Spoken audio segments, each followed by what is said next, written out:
Welcome back. સમાચારોમાં આગળ વધીએ। એસઆઈઆર બાદ 6 રાજ્યોનું વોટર લિસ્ટ જાહેર થઈ ચૂક્યું છે, જેમાં ગુજરાત, રાજસ્થાન, મધ્યપ્રદેશની મતદાર યાદી જાહેર કરી દેવાઈ છે। ગુજરાતમાં સૌથી વધુ 68 લાખ મતદારો કપાયા છે। ગુજરાતના મતદારોની સંખ્યામાં 13.40%નો ઘટાડો થયો છે।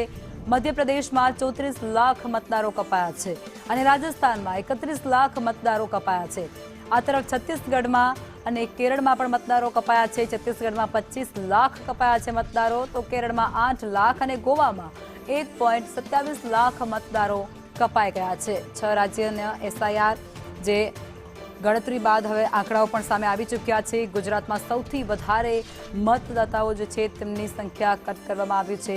મધ્યપ્રદેશમાં 34 લાખ મતદારોમાં ઘટાડો થયો છે, નામ કમી થઈ ચૂક્યા છે। રાજસ્થાન અને છત્તીસગઢમાં પણ કંઈક આવી જ સ્થિતિ છે। કેરળ અને ગોવામાં પણ એ જે સંખ્યા હતી મતદાતાની તેમાં ઘટાડો થયો છે।